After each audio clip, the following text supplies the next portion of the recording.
భారత్ వైపు చూడాలంటే వణుకు పుట్టాల్సిందే.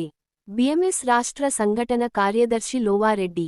భారతదేశ ఔన్నత్యాన్ని, పూర్వీకుల సంస్కృతి సాంప్రదాయాలను ప్రతిబింబించే సనాతన ధర్మాన్ని కాపాడుకోవాల్సిన బాధ్యత భారతదేశ ప్రజలందరి పైన ఉందని బిఎంఎస్ సంఘటన రాష్ట్ర కార్యదర్శి లోవారెడ్డి పిలుపునిచ్చారు.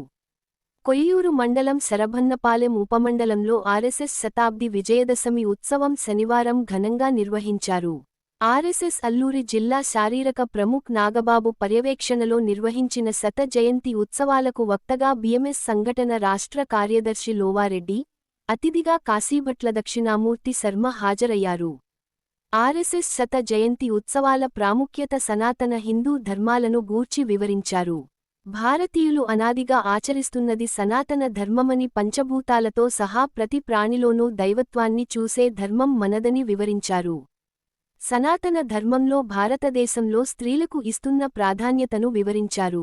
పరాయి మతస్థులు విదేశీయుల పాలన నుండి విముక్తి కలిగించేందుకు ఎందరో ప్రాణత్యాగాలతో సాధించిన స్వతంత్రాన్ని సద్వినియోగం చేసుకోవాలని సూచించారు.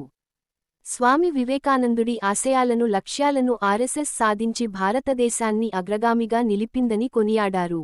శరభన్నపాలెం గ్రామంలో ఆర్ఎస్ఎస్ స్వయం సేవకులు, గ్రామస్థులు మహిళలతో ర్యాలీ నిర్వహించారు. భారత్ మాతాకీ జై అంటూ నినాదాలు చేశారు. మన సంస్కృతిలో మిళితం చేసి మనందరికి అందించినటువంటి గొప్ప ధర్మం మన హిందూ ధర్మం.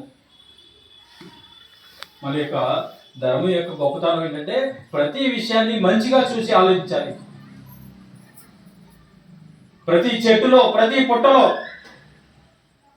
పామును, ప్రతి విషయాన్ని కూడా, ప్రతి దాన్ని కూడా పూజించేటువంటి, గౌరవించేటువంటి చెట్టును ఎందుకు పూజించాలి? ప్రతి చెట్టుని కూడా మనం పూజించి కాపాడుకోవాలనేటువంటి ఒక విజ్ఞానాన్ని మన అందరికి ఎందుకోసం అందించారు అంటే పర్యావరణ పరిరక్షణ చేసుకోవాలి. చెట్లను అనవసరంగా నరక దేవతగా భావించి మనం అందరూ పూజించే పద్ధతిని మనందరికీ అందించారు. సర్వే జనా సుఖినో భవంతు. మన హిందూ ధర్మం చెప్పేటువంటిది ఏంటంటే సర్వజనులు, అంటే ఈ భారతదేశంలో ఉన్న వాళ్ళు మాత్రమే కాదు, ఈ ప్రపంచంలో పుట్టినటువంటి సర్వజనులు సుఖంగా ఉండాలని కోరుకునేటువంటి ఏకైక ధర్మం హిందూ ధర్మం మాత్రమే. ఈ ప్రపంచంలో నలుమూలలు ఎక్కడున్నా సరే మిగిలినటువంటి దేశాల్లో ఇటువంటి సంస్కృతి లేదు. మేము బాగుంటే చాలు, మేము బాగుండడానికి మిగిలిన వాళ్ళు ఎవరినైనా సరే తొక్కేసి పైకి వెళ్ళిపోవాలి, మిగిలిన వాళ్ళు దోచుకుని పైకి వెళ్ళిపోవాలి, మిగిలిన దేశాలు వెనక్కి వెళ్ళిపోయినా పర్వాలేదు, మా దేశం గొప్పగా ఉంటే చాలు, మా ప్రజలు గొప్పగా ఉంటే చాలు, మేము వ్యక్తిగతంగా సుఖ సంతోషాలతో ఉంటే చాలు అనేటువంటి ఆలోచించేటువంటి సంస్కృతి విదేశాల్లో ఉంది. కానీ భారతదేశం అటువంటిది కాదు. సర్వే జన సుఖినో భవంతు. మనతో పాటుగా పశు పక్షాదులు, చెట్లు, పుట్టలు అన్నీ కూడా సస్యశ్యామలంగా సుఖంగా ఉండాలి, ఆనందంగా ఉండాలి అనేటువంటి పూజించేటువంటి ఒక పద్ధతి, గౌరవించేటువంటి పద్ధతి నేర్పించినటువంటి ధర్మం మన హిందూ ధర్మం. అంతేకాదు ప్రపంచం నలుమూలల నుంచి ఎవరైనా సరే ఆకలి అంటూ భారతదేశం వైపు వస్తే వాళ్ళందరిని ఆదరించి మన సంస్కృతిలో కలుపుకొని వాళ్ళందరికీ ఆకలి తీర్చినటువంటి దేశం భారతదేశం. ప్రపంచ నలుమూలలకి వెళ్ళి ఈ రోజు కూడా అడగండి.